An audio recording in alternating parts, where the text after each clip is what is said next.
आदाब। मुंसिफ टीवी में आपका इस्तकबाल है। उत्तर भारत की खबरों के साथ मैं हूं मोनी सनवर। देखेंगे तमाम बड़ी खबरें। आगाज हेडलाइंस के साथ।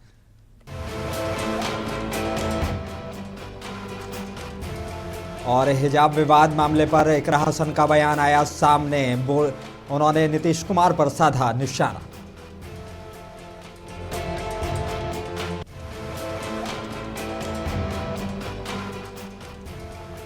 और समाजवादी पार्टी के नेता आजम खान को बड़ी राहत। 2019 के भड़काऊ भाषण केस में किया गया बरी।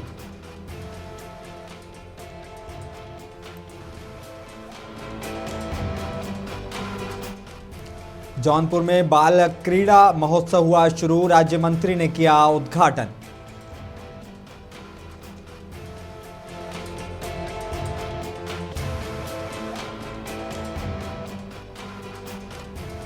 और गरोठा से पूर्व विधायक का सरेंडर। डकैती रंगदारी केस में बड़ी कार्रवाई।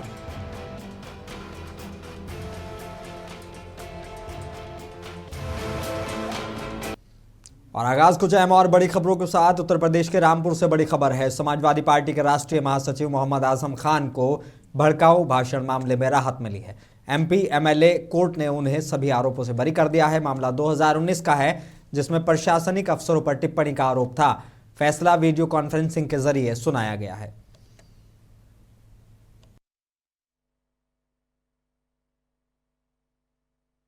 चुनाव के दौरान 2/4/2019 को फैसल खान लाला द्वारा दर्ज कराया गया था। इसमें आरोप यह था कि 29/3/2019 को सपा कार्यालय पर मोहम्मद आजम खान ने विवादित भाषण दिया और 4 अधिकारियों के जिले के खिलाफ अभद्र टिप्पणी की गई, ऐसा आरोप लगाया गया।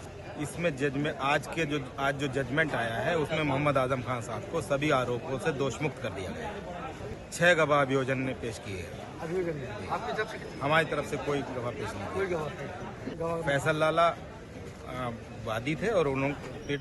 और बरेली में ऑल इंडिया मुस्लिम जमात के राष्ट्रीय अध्यक्ष मौलाना मुफ्ती शहाबुद्दीन रजवी बरेलवी ने संत कबीर नगर में आयोजित हिंदू महासम्मेलन में कही गई बातों का जवाब देते हुए कहा कि मुसलमान सिर्फ खुदा की पूजा करता है और इसके अलावा किसी भी चीज की पूजा नहीं कर सकता। और कुछ हिंदूवादी नेता मुसलमानों को मशवरा दे रहे हैं कि वो लोग सूर्य नमस्कार की पूजा करें, धरती की पूजा करें, नदी की पूजा करें और पेड़ पौधों की पूजा करें। मैं इस सिलसिले में उन लोगों को और इस तरह के जहन और फिक्र रखने वाले लोगों को स्पष्ट कर देना चाहता हूँ कि इस्लाम मजहब एक बुनियादी तौर पर उसूलों पर कायम है और उसके प्रिंसिपल उसूल ये हैं कि एक खुदा की इबादत करना और एक खुदा की पूजा करना। इस्लाम के मानने के लिए पहली शर्त यही है तौहीद, यानी एक खुदा है, उसी की पूजा की जाएगी। इसके अलावा और किसी की पूजा करना हराम है। नदी, नाले, पेड़, पौधे, इन तमाम चीज़ों की पूजा करना शरीयत ने हराम करार दिया है। तो मुसलमान कभी भी इन तमाम चीज़ों की पूजा नहीं कर सकता। हाँ, इन तमाम चीज़ों की अलग अलग पहलुओं में देखें तो उसकी अहमियत, उसकी इफादियत ज़रूर है और उसके अलग अलग खूबियाँ हैं, मगर उत्तर प्रदेश के जौनपुर में 47वीं जिला स्तरीय 2 दिवसीय बाल क्रीड़ा प्रतियोगिता और सांस्कृतिक समारोह 2025 का भव्य आयोजन बीआरपी इंटर कॉलेज के खेल मैदान में किया गया। कार्यक्रम का उद्घाटन खेल और युवा कल्याण राज्य मंत्री गिरीश चंद्र यादव ने दीप प्रज्वलन कर किया है। मार्च पास्ट, खेल मुकाबलों और सांस्कृतिक प्रस्तुतियों ने समा बांध दिया। मंत्री ने कहा कि स्पोर्ट्स बच्चों के सर्वांगीण विकास की मजबूत बुनियाद है।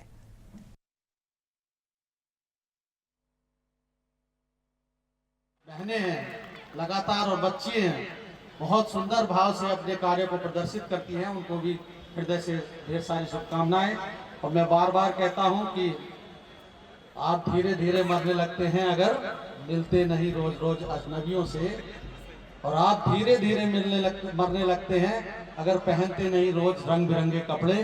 तो आज बच्चों के परिधान को देखकर मैं कह सकता हूं कि ये धीरे धीरे आगे बढ़ते जाएंगे, क्योंकि इन्होंने ऊर्जा ग्रहण की है हमारे भारत के प्रधानमंत्री जी से, जो सदैव खुश रहकर और पराक्रम करते हुए भारत को आगे ले जा रहे हैं। उसी भाव को जीवंतता के साथ, दृढ़ता के साथ और अपनी कर्मठता और दृढ़ निश्चय भाव के साथ उत्तर प्रदेश के योगी आदित्यनाथ जी, जो हमारे प्रदेश के मुख्यमंत्री हैं, जिस प्रकाशमय भाव के साथ प्रदेश को आगे ले जाने का संकल्प। बेसिक शिक्षा अधिकारी डॉक्टर गोरखनाथ पटेल ने बताया कि जौनपुर में आयोजित बाल क्रीड़ा प्रतियोगिता में 600 मीटर दौड़ के नतीजे घोषित हो गए हैं। जूनियर बालिका वर्ग में रामनगर की बिंदु पटेल अव्वल रहीं, जबकि बालक वर्ग में मुफ्तीगंज के आदित्य वर्मा ने बाजी मारी है।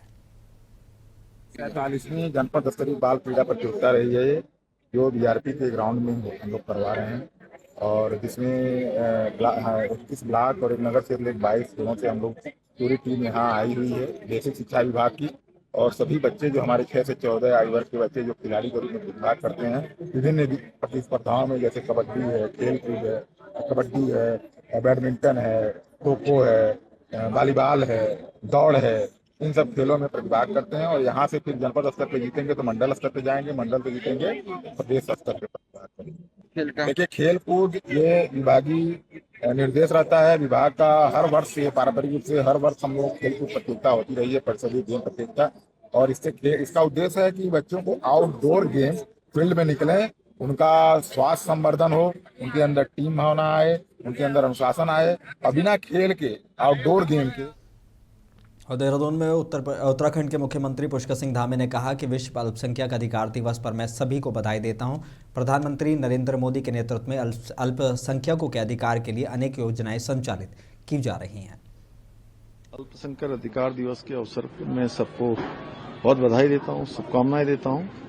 और भारत के अंदर आज हमारे प्रधानमंत्री आदरणीय नरेंद्र मोदी जी के नेतृत्व में अनेक काम अल्पसंख्यकों के अधिकारों के लिए किए जा रहे हैं, उनके उत्थान के लिए किए जा रहे हैं, उनको रोजगार से जोड़ने के लिए किए जा रहे हैं, उनके बच्चों को अच्छी शिक्षा संस्कार दोनों मिले, उसके लिए अनेक योजनाएं संचालित की जा रही हैं। अब्दुल कलाम योजना से लेकर हुनर योजना तक जो है उनको आज रोजगार के क्षेत्र में, प्रशिक्षण के क्षेत्र में, स्वरोजगार के क्षेत्र में आज आत्मनिर्भरता की ओर बढ़ा रहे हैं। राज्य के अंदर भी हमने अल्पसंख्यकों के लिए अल्पसंख्यक शिक्षा में नया कानून लाकर सभी को एक समान रूप से उस कानून के अंदर लाकर सभी को लाभ मिले, सभी उस कानून के अंदर आच्छादित हों, सभी उसका लाभ उठाकर आगे बढ़ें। हम नया कानून उसमें लेकर आए हैं। अल्पसंख्यक विकास निधि भी हमने बनाई है, उसके अंतर्गत भी हम। दिल्ली में सपा सांसद इकरा हसन ने मुख्यमंत्री नीतीश कुमार के एक मुस्लिम महिला का हिजाब हटाने की कोशिश करने वाले वायरल वीडियो पर कहा कि सरकार जो महिला के सम्मान की बात करती है, एक महिला जो योग्यता के आधार पर वहां पहुंची, उनको मुख्यमंत्री द्वारा शर्मसार किया गया। आज उस महिला ने बिहार छोड़ दिया है और कलकत्ता रहने चली गई है। की बात है कि आज महिला के सम्मान की बात जो सरकार करती है, इस तरीके से एक महिला जो अपनी मेरिट पे उस जगह तक पहुंची थी जहां उन्हें पुरस्कारित किया जा रहा था, वहां पर उनको शर्मसार किया गया मुख्यमंत्री द्वारा, और इतना वो बेइज्जती उन्होंने महसूस की कि वो आज बिहार छोड़कर अपने भाई के पास कलकत्ता रहने चली गई हैं। तो ये सोचिए कि उन पर क्या बीती होगी। पूरे नेशनल मीडिया पे उनको शर्मसार किया गया। तो ये बहुत बड़ी एक घटना है और इसकी हम कड़े से कड़े शब्दों में निंदा करते हैं। ये it is not acceptable and it is not forgivable. तो माना कि मुख्यमंत्री जी बुजुर्ग हैं, लेकिन किसी बुजुर्ग को, पिता समान व्यक्ति को या किसी भी पद पर बैठे अधिकारी को ये अधिकार नहीं है कि वो किसी भी महिला का, चाहे वो अपना पल्लू किसी तरीके से भी लेना चाहे, हिजाब के रूप में या आंचल के रूप में, कोई उसका पल्लू खींचे, उसकी प्राइवेट स्पेस इन्वेड करे, ये अधिकार किसी को नहीं है। तो मुख्यमंत्री जी से हमारी मांग है कि वो सार्वजनिक रूप से उस महिला से माफी मांगे और उनकी जो गरिमा है उसको दोबारा से स्थापित किया जाए। और अगर वो स्वस्थ नहीं है तो ये हम सब के लिए बहुत बड़ी। दिल्ली में समाजवादी पार्टी की सांसद डिंपल यादव ने कहा कि आज प्रदूषण पर महत्वपूर्ण चर्चा होनी थी, सरकार ने वहां चर्चा नहीं कराई, जो जिम्मेदारी सरकार की है। सरकार को काम करना चाहिए कि दिल्ली एनसीआर में प्रदूषण को कैसे कम किया जाए। महत्वपूर्ण चर्चा होनी थी पोल्यूशन पे और सरकार ने वो चर्चा नहीं कराई है।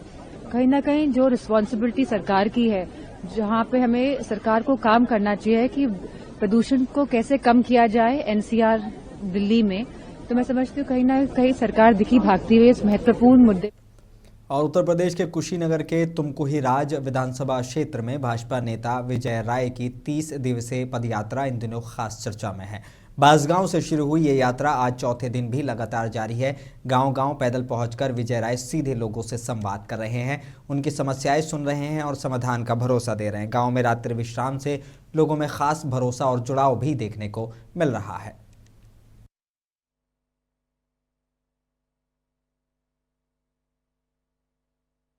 उद्देश्य आम जन से मिलना है, उनकी समस्या को जानना है, उनकी समस्या को सूचीबद्ध करना है और जितना हमसे हो सकेगा उसको पूरा करना है। ये बातों में है, ज़मीन पे नहीं है। मैं अगर गांव में घुस रहा हूँ, ऐसे बहुत से हमारे पोस्ट में आप देखे होंगे, मुस्लिम भाई मिल रहे हैं, गले मिल रहे हैं। जैसे आज हमको एक मुस्लिम भाई मिल गया, उनसे मैं मिला तो कहा महाराज रोरा ये बिरयानी आप पिछला बेर वोट वा देने जाओ, कहाँ हो, चल गए ना नहीं खान लोग। तो यानी कि उस मुस्लिम भाई ने भाजपा को वोट दिया, तब ना सवाल हमसे कर रहा है। ये केवल विषय आपके पास है कि भाजपा केवल जो है हिंदू की राजनीति करती है और मुस्लिम के नहीं। झांसी से बड़ी खबर है। गरौठा विधानसभा से सपा के पूर्व विधायक दीप नारायण सिंह यादव ने आज कोर्ट में सरेंडर कर दिया है। पुलिस 22 दिनों से उनकी तलाश कर रही थी और हाल ही में 20 करोड़ से ज्यादा की संपत्ति भी कुर्क की जा चुकी है। पूर्व विधायक पर डकैती, रंगदारी और जमीन हड़पने जैसे गंभीर आरोप हैं। एसएसपी ने सरेंडर की पुष्टि करते हुए बताया कि मामले में आगे की कानूनी कार्रवाई जारी है।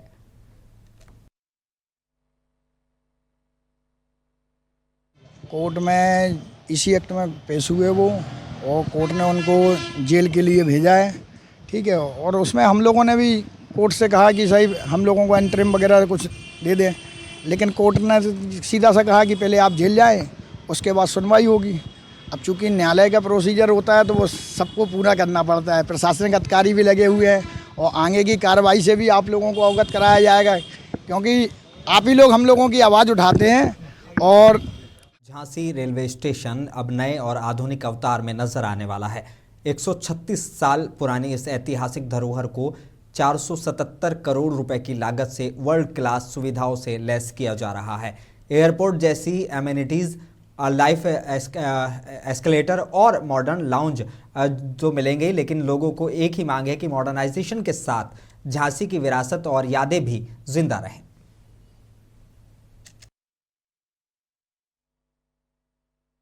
इस वक्त मौजूद है झांसी के रेलवे स्टेशन पर, जिसका नव निर्माण किया जा रहा है, जिसको लेकर केंद्र सरकार और सेंट्रल गवर्नमेंट ने बहुत बड़ा प्रस्ताव पास किया है। उस प्रस्ताव के बाद इस स्टेशन का नया स्वरूप होगा। लोगों से हम जानना चाहते हैं कि नए स्वरूप के बारे में उनका क्या कहना है। क्या नाम है आपका? जाकिर अली। जाकिर भाई, ये एक स्टेशन बन रहा है, इसको नया रूप दिया जा रहा है झांसी स्टेशन को, आप कहना चाहिए? नया रूप देने के लिए ठीक है गवर्नमेंट का कदम, लेकिन ये जो पुरानी धरोहर है इसको मिटाया जा रहा है। ये सब पुरानी धरोहरें नष्ट हो जाएंगी। ये हमारा झांसी स्टेशन पर्याप्त था, खूबसूरत था, काफी जगह भी थी। अब ये नव निर्माण में काफी परेशानियां झेलने पड़ रही हैं। अब आगे गवर्नमेंट की जो भी पॉलिसी हो, लेकिन ये जो हमारा था ये काफी पुराने समय का स्टेशन है, खूबसूरती भी थी, अच्छा था। इसका निर्माण 1880 में हुआ था, उसके बाद से इसका स्वरूप ऐसे ही। अब केंद्र सरकार इसको नए रूप में ढालना चाहती है, यहाँ तक कि ये स्टेशन अब ऐसा लगेगा जैसे कि ये एयरपोर्ट है। जी हाँ, तो अब आजकल के समय के हिसाब से बदलाव ला रहे हैं, वो भी अच्छा है, लेकिन पुरानी जो धरोहरें हैं ऐतिहासिक। वहीं डॉक्टर सुनील तिवारी ने कहा कि इस रेलवे स्टेशन के स्वरूप को ऐसा ही रहना चाहिए, क्योंकि ये धरोहर अंग्रेजों के ज़माने से स्थापित है और उसका एक अपना अहम मुकाम है।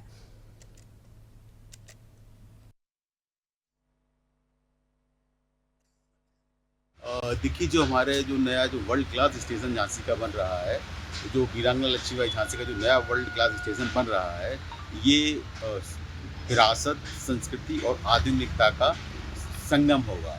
और ये जो हमारा जो रानी महल है और जो झांसी का किला है, उससे इसकी डिज़ाइन प्रेरित है।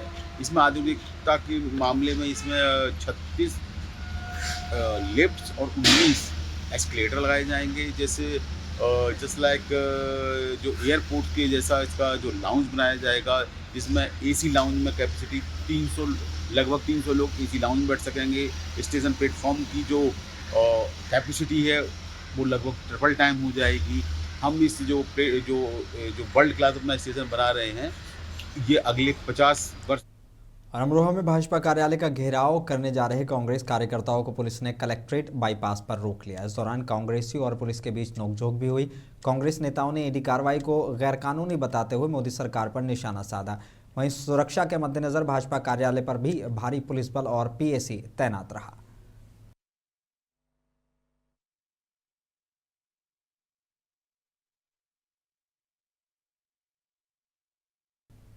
अयोध्या से बड़ी खबर है। जिला और महानगर कांग्रेस कमेटी ने भाजपा सरकार के खिलाफ जोरदार प्रदर्शन किया है। जिला अध्यक्ष चेत नारायण सिंह के नेतृत्व में कार्यकर्ताओं ने ईडी सीबीआई के कथित दुरुपयोग और राजनीतिक प्रतिशोध का आरोप लगाया। पुष्पराज चौराहे से मार्च करते हुए नारेबाजी हुई, जिसे पुलिस ने बैरिकेडिंग कर रोक लिया। इसके बाद कार्यकर्ता शांतिपूर्ण धरने पर बैठे। सिटी मजिस्ट्रेट को ज्ञापन सौंपने के बाद प्रदर्शन शांतिपूर्वक समाप्त किया गया।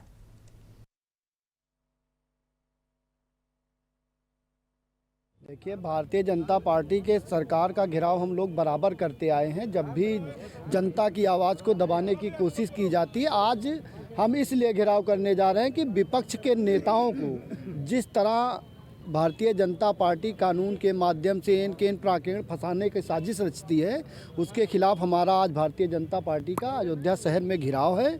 और हमारी नेता को जिस तरह नेशनल हेराल्ड केस में फंसाने की कोशिश की गई, जिसको ईडी के माध्यम से बहुत प्रचारित किया गया देश विदेश में। भारतवर्ष, भारत माता जब बेड़ियों में जकड़ी थी, तो जिन लोगों ने अपनी जवानी को माता के सेवा में लगा दिया, 10 वर्ष जेल में रहे, फांसी के फंदे को चूमा है कांग्रेस पार्टी के लोगों ने, आज उन्हीं पंडित नेहरू के परिवार को इसलिए प्रताड़ित करने का काम करते हैं ये कि जिससे ये रास्ते से हट जाएं। जो ये तमाम भ्रष्टाचार कर रहे हैं, जितनी व्यवस्थाएं पंडित नेहरू ने बनाई थी, विकास के जितने भी माध्यम थे, एक एक करके बेच रहे हैं। और राहुल जी उस पर जब आपत्ति करते हैं, उंगली उठाते हैं, तो उनको ये फर्जी मामले में फंसाने की कोशिश करते हैं। नेशनल हेराल्ड का जो मामला है, उसमें यह परिवार कहीं भी दोषी नहीं है। बिजनौर में नेशनल हाईवे 34 पर बड़ा सड़क हादसा हो गया है। कॉलेज बस और ट्रक की जोरदार टक्कर में करीब आधा दर्जन नर्सिंग स्टूडेंट्स घायल हो गए। सभी घायलों को जिला मेडिकल कॉलेज में भर्ती कराया गया। स्टूडेंट बीएससी नर्सिंग और जीएनएम कोर्स के तहत ट्रेनिंग के लिए अस्पताल आ रहे थे।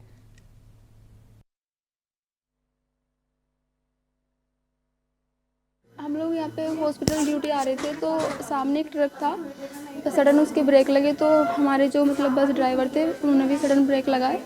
तो हम लोग तब हमको पता नहीं था कि अचानक ब्रेक लगने वाले हैं, तो अचानक एक्सीडेंट हुआ। तो काफ़ी बच्चों को चोट लगी है, मुझे चेस्ट पेन है, बस यही हुआ है। नहीं, स्पीड तो इतनी ज़्यादा नहीं थी, वरना और ज़्यादा चोट लग सकती थी। एक तो कोहरा भी है, और जो वो थे ना ट्रक ड्राइवर, उन्होंने सडन ब्रेक लगाए। तो फिर अंकल ने, हम थे स्कूल स्टूडेंट थे, 10-15 बच्चे थे हम लोग। कितने सभी की चोट लगी? 15-20 ऑलमोस्ट सभी बच्चों को चोट है। कुछ को ट्रेनिंग के लिए आ रही थी, हमारी इंटर्नशिप चल रही है अभी।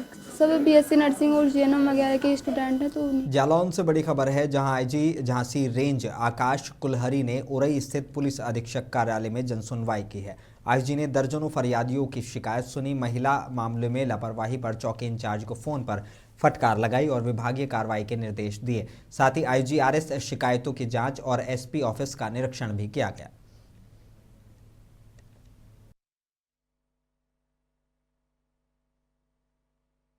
ये बेसिकली 2 दिन के लिए जो है यहाँ पे जालौन के अंदर वार्षिक निरीक्षण जो होता है रेंज का, वो उसके लिए 2 दिन के लिए यहाँ पे आए हैं। उसी में आज उसी के क्रम में जो है जन सुनवाई की थी पब्लिक की, और अब जन सुनवाई के बाद में यहाँ पे जो हमारे आईजीआरएस और शिकायत निस्तारण के लिए जो सिस्टम है, उनको चेक किया गया है। उसी में कुछ थोड़े बहुत अमूलचूल परिवर्तन या उसमें सुधार करने की जो गुंजाइश है, उसके बारे में एसपी यहाँ पे एसपी को बता दिया गया है। और उसके अलावा अब जो है ऑफिस का निरीक्षण होगा, उसके बाद एक थाना हटा है, उसका जा करके उसका अभी दोपहर में निरीक्षण करेंगे। और उसके बाद कल जो है पुलिस लाइन रहेगा, और उसके अलावा जो एक और थाना जो यहाँ का मेन है कोतवाली का, उसका निरीक्षण है। कुल मिलाकर के 2 दिन ये जो है वार्षिक निरीक्षण जो है वो चलेगा। देखिए, इसके अंदर ये है कि इसमें 4 पीड़ित अभी आए थे, 4 में से 3 तो एकदम फ्रेश एप्लीकेशंस लेके आए थे, वो पुलिस स्टेशन भी नहीं गए, उनका भी यही कहना है। तो उसके अंदर तो वहाँ पे SO को कॉल करके कोई ऐसा पूछने की आवश्यकता नहीं पड़ी, परंतु उसके अलावा जो है एक एप्लीकेशन के अंदर जो पीलीभीत में गन्ना सेंटरों पर घटतौली और अवैध वसूली की शिकायतों के बाद विधायक विवेक वर्मा एक्शन में नजर आए हैं। जिला गन्ना अधिकारी के साथ विधायक ने बमरौली सहित कई गन्ना क्रय केंद्रों का औचक निरीक्षण किया। यहां किसानों से ट्रॉली उतरवाने के नाम पर 100 रुपये वसूले जा रहे थे। खामियां मिलने पर जिम्मेदारों को फटकार लगाई गई और कार्रवाई के निर्देश दिए हैं। विधायक ने साफ कहा कि किसान से कोई लोडिंग अनलोडिंग चार्ज नहीं लिया जाएगा।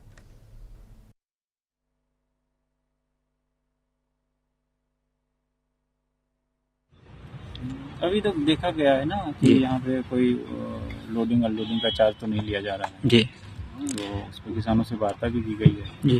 और कुछ किसान थे, जैसे एक ट्रांसपोर्टर भी था तो वो यहाँ का किसान नहीं था जी। और एक और लोग थे वो जो बात कर रहे थे 100 रुपये लिया जा रहा है, लेकिन वो यहाँ पे गन्ना नहीं देते।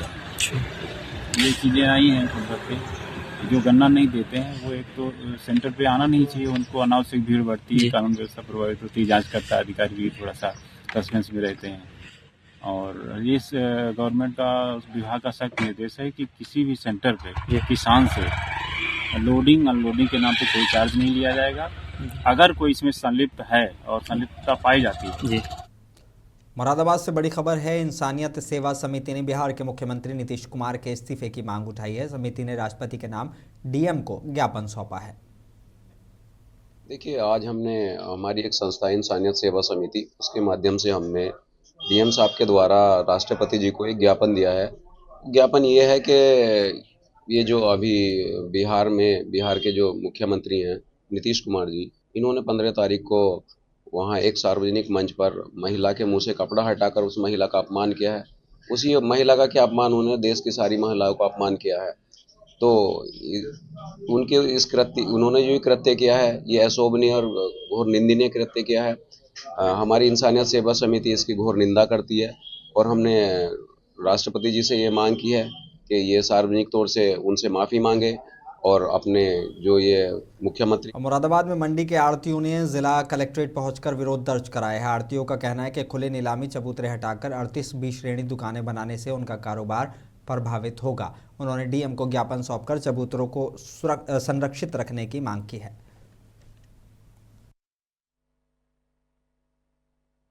समस्या यही है, मतलब 150 आड़ती हैं तो 28 को तो दुकानें मिल जाएंगी। 28 में भी मतलब कुछ लोग मतलब ज़्यादा लेंगे, जो पैसे वाले हैं वो तो ले लेंगे, जिनके पास पैसे नहीं है वो कहाँ जाएंगे। मतलब समस्या यही है, मतलब अपना फड़ कहाँ लगाएंगे, सब्जी कहाँ बेचेंगे। मतलब ये वहाँ पे जहाँ बैठे हुए हैं वो जगह वहाँ से खाली करा देंगे तो बैठने की कोई व्यवस्था नहीं है। मतलब कोई व्यापारी लोग नहीं आएंगे, सब्जी नहीं बिक पाएगी। ये तो 20 साल हो गए। अब यही चाहते हैं वहाँ पे जहाँ बैठे हैं वहाँ बैठे रहने दें। और अमरोहा के नेशनल हाईवे 9 पर किसान नेता दिग्विजय भाटी का हाई वोल्टेज ड्रामा सामने आया है। धरने पर जाते वक्त दर्जनों लग्जरी कारों से स्टंटबाजी कर ट्रैफिक बाधित किया गया। कार की खिड़की से लटककर स्टंट करने का वीडियो वायरल है। यह हरकत पुलिस प्रशासन के लिए बड़ी चुनौती बन गई है। मामला डिडौली कोतवाली इलाके का है। इसको लेकर पुलिस का बयान सामने आया है कि इसको लेकर मामला दर्ज किया गया है।